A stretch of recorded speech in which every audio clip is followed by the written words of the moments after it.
샬롬, 우리 주 예수님의 이름으로 교우 여러분에게 문안드립니다.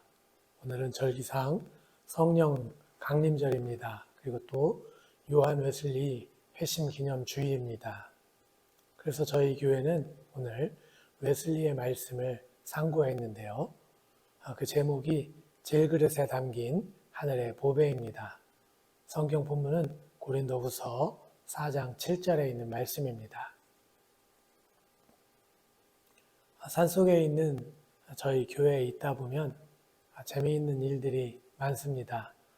요즘 있는 일을 하나 소개시켜드리면 저희 교회에 살고 있는 다람쥐 가족과 관련된 것입니다. 저는 아빠, 엄마, 새끼 2마리 이렇게 4마리를 보고 있는데요. 이들이 교회의 보금자리를 마련하고 살고 있는 그것을 보고 있노라면 참 마음이 행복하고 평화롭습니다. 산골 생활에 다채로움을 주고 있기 때문에 또 그렇고요. 따뜻한 햇볕을 좋아하는 다람쥐들의 모습이 그렇게 평화로워 보입니다. 그리고 종종거리면서 바위를 뛰어다니는 다람쥐들의 모습이 참 행복하고 사랑스러워 보이죠. 그래서 요즘 제 이슈는 다람쥐 가족입니다. 그런데 이 녀석들을 관찰하면서 느낀 점이 하나 있습니다. 그렇게 똑똑하지 않은데 무척 똑똑한 척 한다는 겁니다. 하나의 예를 들면 아침에 나가 저녁에 다람쥐들이 들어오더군요. 그런데 이 다람쥐들이 집으로 들어올 때 저희와 마주치게 되면 곧장 집으로 들어가지 않는다는 겁니다. 주변에 어슬렁거리면서 자신의 집이 꼭 여기 없는 것처럼 그렇게 행동하다가 저희가 한눈을 파는 사이에 다람쥐 집으로 쏙 들어가는 것을 보게 되는데요. 이미 저희들은 다람쥐들의 집을 다 알고 있는데도 다람쥐는 이렇게 저희를 한번 속여보려고 하는 것이죠. 이런 모습이 참 재밌습니다. 오늘 웨슬리 회심주일을 맞이해서 웨슬리의 설교문 질그릇에 담긴 하늘의 보배, 이 설교문을 공부하다가 다람쥐들이 생각이 났습니다. 전능하신 하나님 앞에서 사실 보잘것이 없는 우리들인데 하나님 앞에서 똑똑한 척하고 좀 하나님을 속여보려고 하는 어떤 행동들을 하고 있는 우리들을 보기 때문인데요. 제 잘난 맛에 즐거워할 수는 있겠지만 사실 모든 것을 꿰뚫고 계신 전능하신 하나님 앞에서 우리들이 얼마나 부족한 존재인지를 새삼 느끼게 되는 것입니다. 그래서 오늘 여러분들과 이런 이야기를 좀 나누어 보려고 하는 것입니다. 여러분, 다람쥐들이 정말 신비롭고 신기한데 그럼에도 가장 신비롭고 신기한 건 사람입니다. 사람이 이루어 놓은 일들을 보면 정말 그런 생각이 많이 듭니다. 어떻게 저런 성취를 이룰 수 있을까 싶죠. 대단합니다, 정말.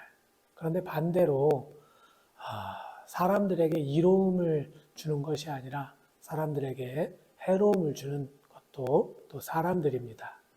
대표적으로는 전쟁을 일으키는 사람들이 그럴 것이고 흉악 범죄를 저지르는 그런 사람들이 또 그럴 것입니다. 또 타인의 불행에 무감각하고 자신의 이속을 챙기는 그런 사람들이 그렇겠죠. 다 같은 사람들인데 이렇게 사람들이 극명하게 나뉘는 것입니다. 그러나 다시 생각해 보면 우리가 좋은 사람, 나쁜 사람 나눌 수는 있겠지만 이미 내 안에도 선과 악이 공존하고 있다고 하는 것을 우리는 알고 있습니다. 그래서 오랜 세월 사람들은 어떻게 사람들이 착한 일도 하고 나쁜 일도 할까를 고민해왔던 것 같습니다. 그런 고민이 웨슬리 시대에도 역시 있었던 것 같은데요. 그래서 웨슬리는 사람들의 이러한 수고가 더하면 더할수록 오히려 더 혼란해진다라고 평가를 하고 있습니다.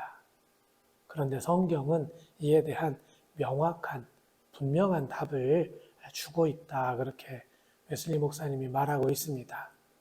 성경이 말하는 대답은 인간이 하나님의 형상을 따라 지음을 받았다는 것입니다. 그래서 인간의 위대함, 탁월함, 존엄성에 대해서 사람들이 만족할 수 있는 대답을 주고 있다는 것인데요. 그런데 또 사람이 하나님을 반역함으로 하나님의 호의도 잃고 하나님의 형상도 잃어버렸다고 그렇게 말을 하고 있습니다. 그래서 모든 사람은 아담 안에서 사망에 이르게 되었다는 것이죠. 결국 인간은 참으로 타락한 존재가 되었다는 것이죠. 그래서일까요, 여러분?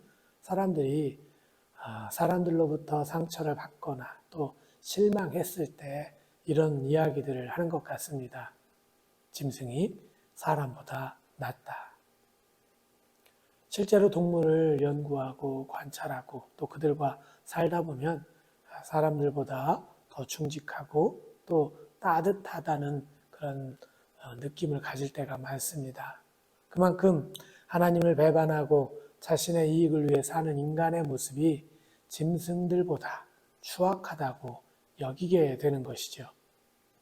그럼에도 여러분 또 사람은 사람입니다. 참 이상한 일인데 나쁜 사람이라도 여러분 겪어보면 그들에게 좋은 점이 있습니다. 호감이 가는 부분이 있습니다. 악마와 같은 그 사람들 속에도 인간성이라고 하는 것이 존재하기 때문입니다. 그런 의미로 볼 때 인간을 질그릇으로 표현하는 사도 바울 선생님의 이 표현은, 통찰력은 너무나 설득력이 있는 것 같습니다.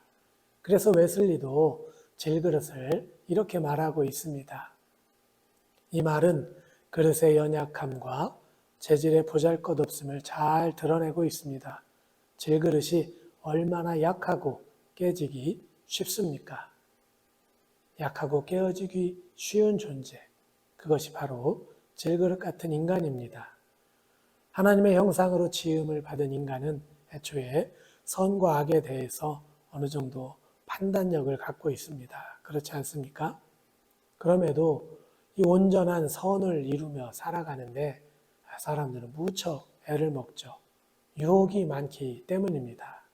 그래서 사람들은 자신들이 감당하기 어려운 유혹이 닥쳐올 때 그 유혹에 속절없이 무너지는 것이죠.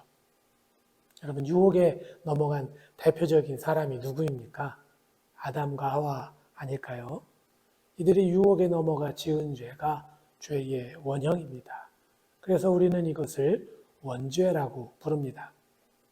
그런데 그들이 어째서 유혹에 넘어갔습니까? 그리고 어째서 그것이 죄가 되었습니까? 객관적으로 생각을 하면 참 이상하지 않나요? 나무의 열매를 먹었을 뿐이잖아요.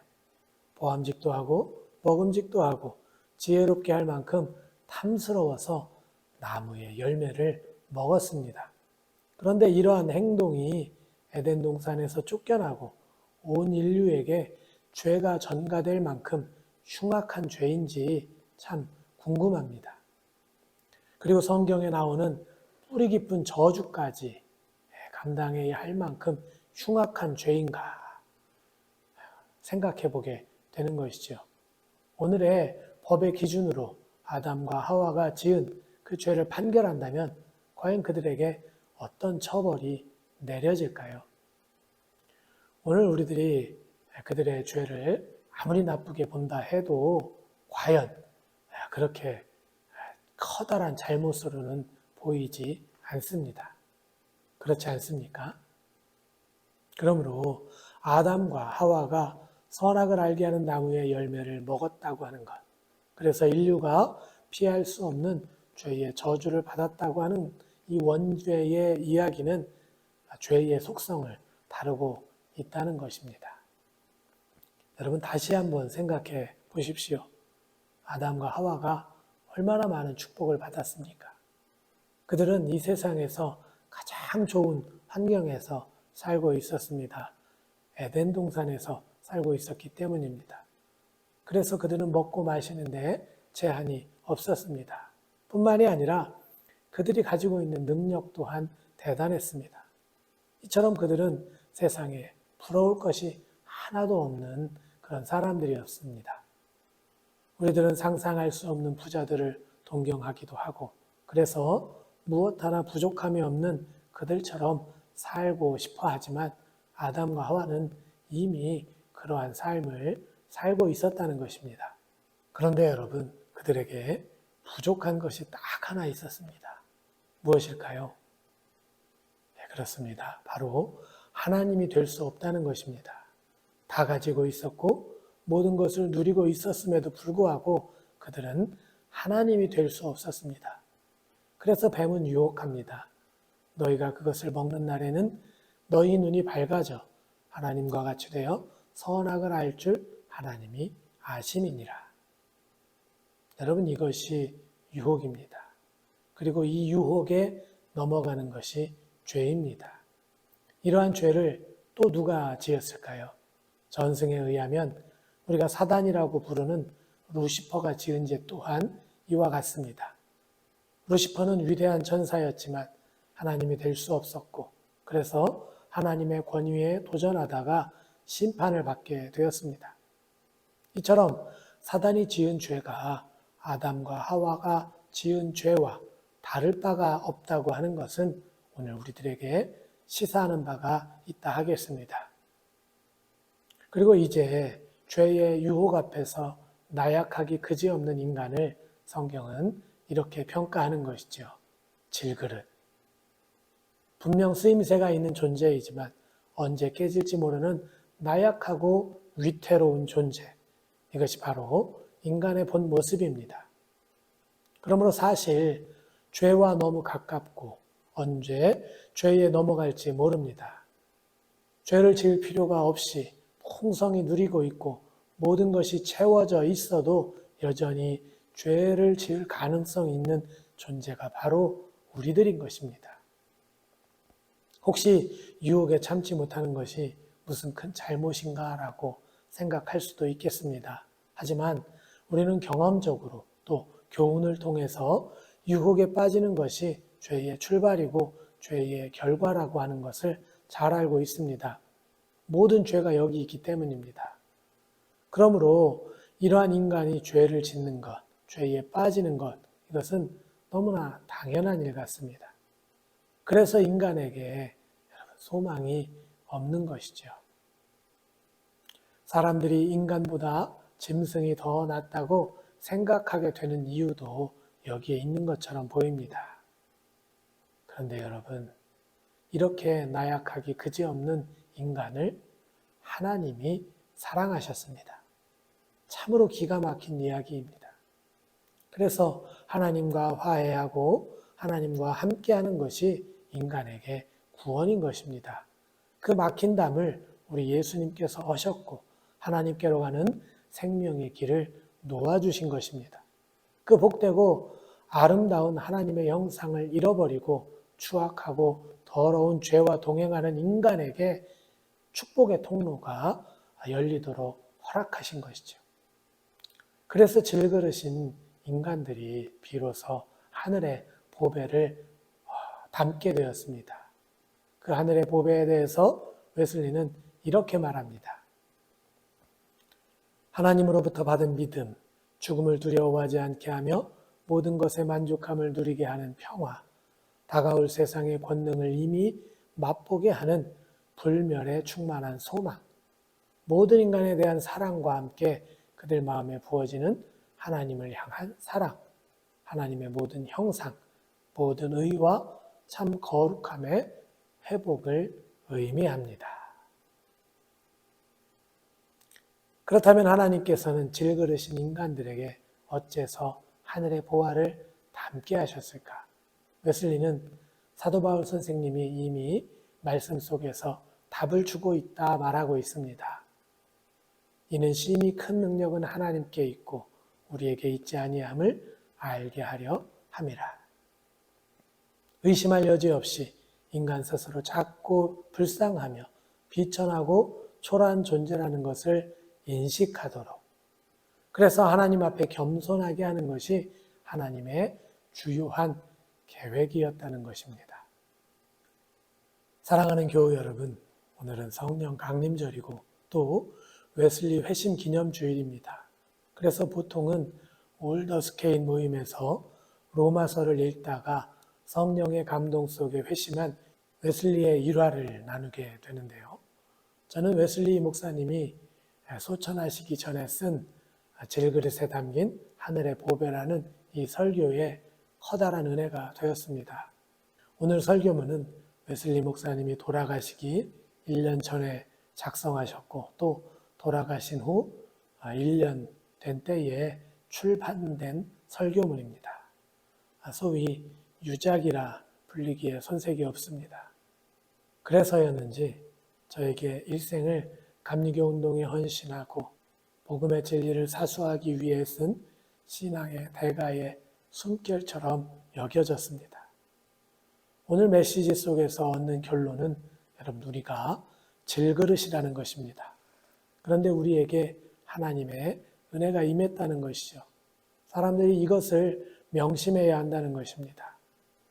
이것이 바로 웨슬리 목사님이 주창한 그리스도인의 완전이기도 하죠.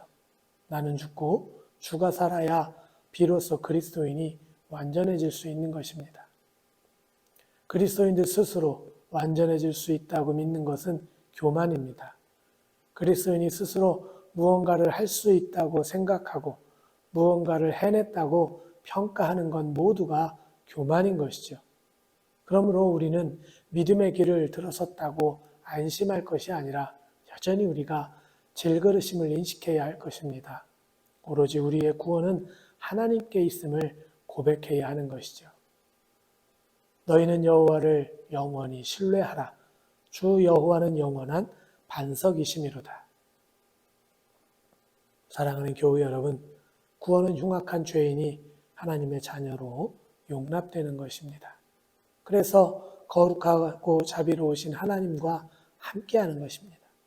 그런데 우리는 이러한 사실을 망각하는 것 같습니다. 대표적으로 교만할 때 그렇습니다. 무언가 할 수 있다 생각하고 또 해야 한다고 느낄 때 그렇습니다. 그러나 이러한 모습은 우리가 질그릇이라는 것을 망각하는 그런 행동입니다.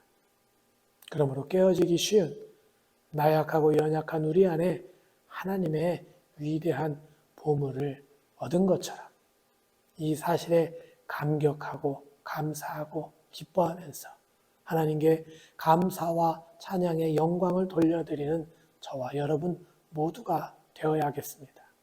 그러면서 우리가 질그릇이라고 하는 이 사실을 끊임없이 견지하고 또 신앙의 균형을 이루어가면서 우리의 신앙 발자국을 한 걸음 한 걸음 걸어가야 하겠습니다. 이런 은혜가 저와 여러분 모두에게 있으시기를 예수님의 이름으로 축원드립니다. 할렐루야.